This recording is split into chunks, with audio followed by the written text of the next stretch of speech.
Hey everyone, Crispy Biscuit here. So this weekend we got a lot of news from Japan over the One Piece trading card game, and we're going to cover it all here today.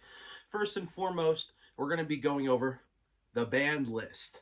Now, I have a pretty tumultuous relationship with the banned list because I have a really bad habit of wanting to play and get cards that I later find out are on the banned list, so now I know to check it often. The other day I actually just bought a black-blue Sakazuki leader, and it wasn't until I built an entire deck around it that I found out that it was banned. And then I tried using Reject in a tournament last weekend, and I figured I was banned like an hour before I went to go do it, so I had to rebuild my deck.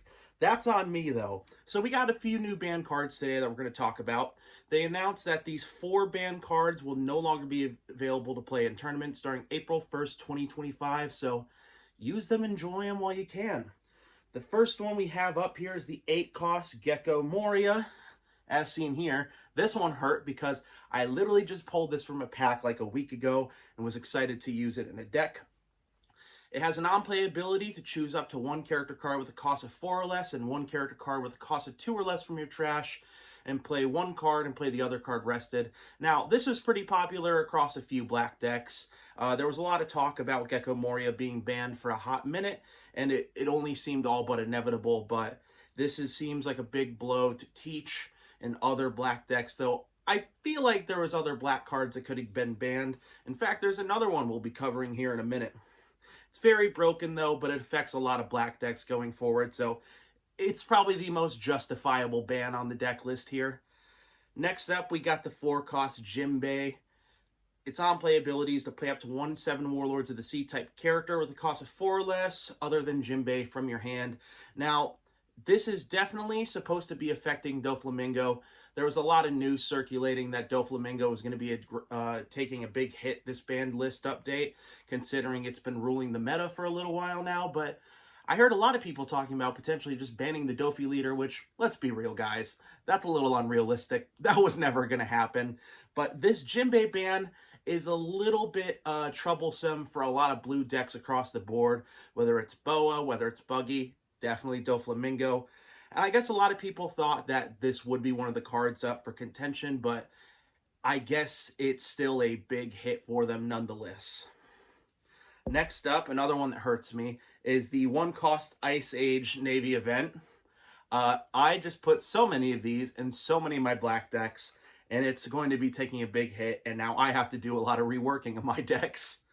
The ability here, its main ability is to give up to one of your opponent's characters -5 cost during this turn, and it has a trigger ability to KO up to one of your opponent's characters with a cost of 3 or less. Obviously, this is broken for a few reasons. One, it's a very insane reducer for a 1-cost drop. So you can take many black cards off the board, but this is mostly affecting like black yellow Luffy, Lucci, any Navy decks that it might use. But yeah, this one hurt me a little bit. And the last ban card coming up was definitely the stray bullet of the bunch. I think this last card was on absolutely nobody's radar, so it's definitely the most shocking out of all of them. And I can think of at least one card that we all thought was going to get banned that we'll cover in a second that didn't get banned. But the last banned card is the 6-cost Kingdom Come Yellow event. Its main ability is to KO up to one of your opponent's characters, then trash cards from the top of your life card until you have 1 life card, and its trigger is to KO up to one of your opponent's characters with a cost equal to or less than the total of you and your opponent's life cards. So that can be anywhere from 10 to like 1 if you guys don't have that many life cards. This is definitely a straight bullet, but I think that the people who made the ban list were trying to set an example against black yellow Luffy specifically, and yellow decks in general, because definitely Enel took a hit here and other yellow decks that use this Kingdom Come card, but it was on nobody's radar. Overall here, I thought everyone who was speculating about the ban list was expecting big hits for Teach, Dofi, and Black Yellow Luffy naturally, considering that they have ruled the meta for a little while now. But there's no red cards, no green cards. Uh, what's the deal with that? maybe this next go around, maybe they just haven't been good enough colors and haven't been broken enough in the gameplay engines to where they felt the need to justify banning any of them. But there's one card we need to talk about here, the elephant in the room. Gum Gum Giant. Why? Why did it not get banned? Literally, this is the one card that I heard pretty much everybody talk to at locals, at the pre-releases, just anyone I've talked to about the banned list speculation is talking about how Gum Gum Giant being banned was all but inevitable, but it didn't. So I guess we're going to see some purple decks rise now because of it not being included in this ban list this time.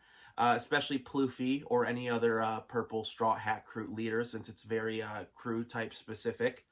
But yeah, guys, those are the ban list cards. You guys got till April 1st, so a little less than a month now to enjoy them. But if you guys want to play it with your friends, hey, you can still play them. That's up to y'all.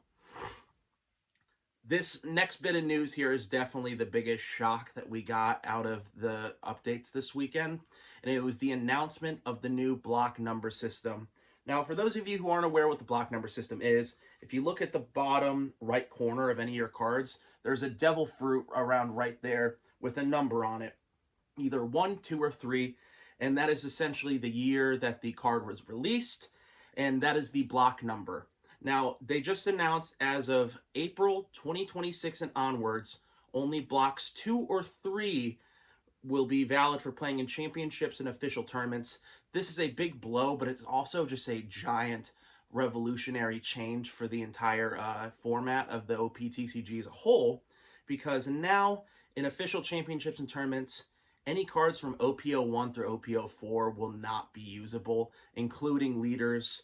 This affects me personally because a lot of the leaders that I like to use and run are from from the first block. This is including my favorite leader, Katakuri, I believe, and a lot of the cards from that deck. So those will no longer be usable. So a lot of players who've been collecting these older cards or ripping these older packs will now have to adapt to the game and find new cards to play. But yes, the now blocks 2 and 3 will be all of OP5 through OP12. And now, I have a few thoughts on this. First and foremost, I believe that even though these new cards are going out of play, I feel like reprints of these cards, including them in new blocks, are going to be all but inevitable, especially with new packs like PRB, like doing reprints of a bunch of stuff with holos and foils. But there are just so many cards from Block 1 that are so essential to the gameplay that a lot of players can get really stuck and comfortable using these old cards that are broken. Like the newly banned card Ice Age, for example, is from Block 1. So it makes me wonder, why couldn't they just wait until the block number system to get rid of this so it's invalid anyways? But I'm not all that mad about it because it keeps the game fresh and it makes players buy the new product, which I'm sure from a business standpoint they love. But it encourages players to try new cards and not get stuck in these old engines that people run in these old decks. But it encourages us to go out and buy the new products. But it's definitely a big hit. Definitely, essentially, for players who have been playing since the beginning. I haven't been, but I'm still affected by this because so many of my cards and so many of my decks are from Block 1. But it's giving us the necessary challenge to adapt to the new block system, and I'm hoping going forward, once they have a block 4 coming out, that we're playing in a 3-block rotation with blocks 2 through 4 and not just being stuck in a 2-block rotation, because I feel like that can get a little overwhelming after a little bit, but only time will tell that what will happen with this new block system. So if you got any cards from Block 1, you got another year to enjoy them and another year to prep your new decks for the new numbered block system. But that's about all I have today, guys. My name is Crispy Biscuit. That was some new OP TCG news, and thank you for checking in. Be sure to subscribe, leave a comment, leave a like. Anything helps out, man. Stay crispy, y'all.